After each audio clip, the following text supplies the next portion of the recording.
আসসালামু আলাইকুম। আমি কিছু দেখতেছি ২ দিন ৩ দিন থেকে যে ঢাকা সিটি কর্পোরেশনের মধ্যে যেগুলো ব্যাটারি চালিত যেগুলো অটো এগুলো ধরে ধরে ভেঙে ফেলাইতেছে এবং কি বলো যে গাড়িতে উঠে নিয়ে চলে যাচ্ছে আর কান্নায় হাহাকার করতেছে অটো চালকদের রিক্সা চালকদেরা। আসলে আমি এটা বুঝতে পারতেছি না গরিবদের পাটে এরা কেন এরা ল্যাপতে মারতেছে, বড় বড় যারা ইয়েরা আছে তারা। আসলে এই যে অটো চালিত যে রিক্সাগুলো যেগুলো ব্যাটারিগুলো এগুলো আপনারা কারখানা আপনারা চাইনিজ থেকে নিয়ে আসতে পারতেছেন আর নিয়ে আসতেছে তাদেরকে আপনারা বন্ধ করতে পারতেছেন না। আর আপনারা হচ্ছে গরিবদের পাঠে লাথি মেরে আপনারা এগুলো নষ্ট করে তারা হচ্ছে কিস্তির উপর থেকে উঠাইছে, কেউ সুদের উপর থেকে টাকা নিয়ে উঠাইছে, কেউ নুনের উপর উঠাইছে, নিয়ে কিন্তু এগুলো করেছে। আর তাদের পেটে আপনারা লাথি মারতেছেন।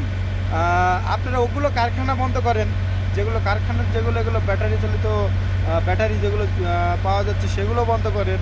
আবার দেখতেছি ঢাকা শহরে যেগুলো ফুটপাতে যেগুলো গরিব দুঃখীরা যারা আছে তারা কিছু হচ্ছে ফুটপাতের মধ্যে কিছু ব্যবসা ট্যাবসা করে সেগুলো সব উঠাইয়া দিচ্ছেন, তারা কান্নাকাটি হাহাকার করতেছে।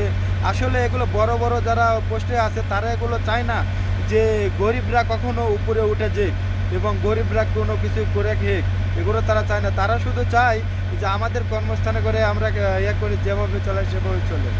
আসলে এটা মানে কি বলবো, এখন বাংলাদেশে এগুলো যে অটো চালকগুলো যেগুলো ইয়া করতেছে এটা আমার দৃষ্টিতে এগুলো পুরাটাই অন্যায় হইতেছে।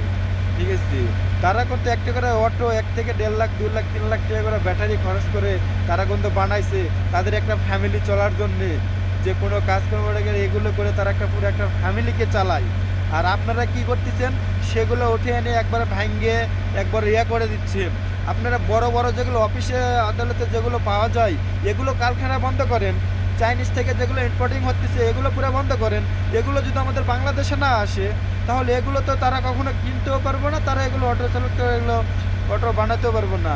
আপনারা এগুলোর মধ্যে বাড়তেছেন আর অথচ গরিবদের পাটে লাথি মেরে সব কিছু করতেছেন।